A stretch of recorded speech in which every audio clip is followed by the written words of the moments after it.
JJ, I know it's still 3 days away and you've been dealing with this for a while, but a lot of the hype's come around you, all conference, some of the NFL draft stuff is talking. How do you approach this first game and then this season, knowing what could be ahead of you? Approach it like the next, like I did every game I did prior. Just work my tail off throughout the week, and just my preparation got to be show on Saturdays. So. JJ, Zach was in here talking about Eastern Illinois running a lot of read option. I'm curious just how much are you guys preparing for that, and what's your role in trying to stop that, and kind of what are your keys as you're doing game plan? So my keys basically to read the tackle and see how he block it. Then that read options basically everyone's just got to have their keys, be locked in on the keys, and just basically do their job, man. Have your man and be locked in on that. JJ, in this age of college football, how difficult is it to get a sack? Just because the ball gets out so quick for most offenses you play.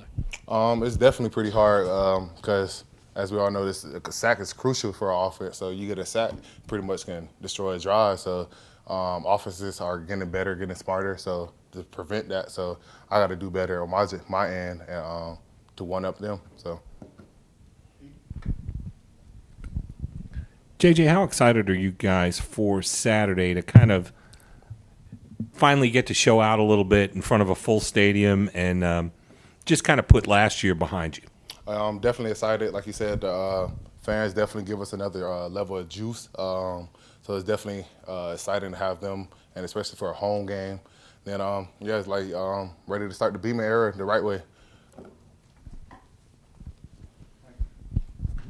JJ, haven't been able to play with so many great defensive linemen over the last couple of years. Have there been any guys, especially in the NFL, that you've been staying in contact with that have given you advice heading into this season that you could share with us?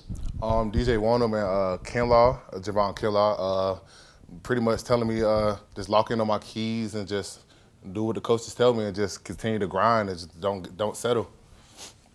Don't get content. JJ, a little earlier you mentioned your preparation getting ready for this season. Can you kind of dive a little more into that and give us a little more insight into exactly what that preparation looked like for you getting ready for this year, and if there was any differences, say maybe in years past, how was it different? For me personally, it started off with my nutrition and gaining a little bit more weight. Then it just continue to work on my craft, whether it's my pass rush and my run technique, and just we had a new defense. So this year it's kind of different, obviously, because we had a new defense and a new scheme to learn, and just knowing the in and outs of that. JJ, you mentioned the scheme. What's different? What are they asking you to do that's maybe different from the previous scheme, and what do you kind of like about what they're asking you to do? I wouldn't say it's too much different. But I'll probably say we're a little bit more aggressive, and we have more flexibility on the edge, and just more flexibility to make plays, and just for us to have more instincts, basically, I would say. You obviously been around a guy like Jordan Birch for the course of camp and obviously last year. Whatever you've seen the biggest jumps in him, and how do you kind of anticipate him helping out this edge rusher group for you guys? Yeah, Birch's definitely been showing it's been a day and night from last year to this year.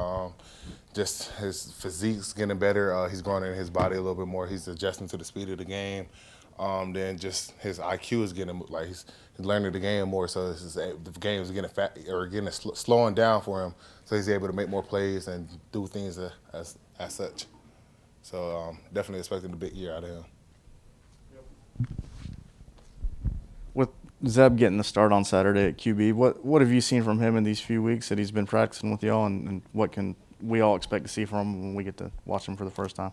Someone who's confident in the pocket, who know how to control the offense. Obviously, a veteran, was a coach, so he kind of knows the offense in and out. So that definitely gives us an advantage on the offensive side. And just like I said earlier, his presence, his leadership. He's the guy who walks in and you just recognize him for some reason, but he definitely represents the offense in the right way, I feel like.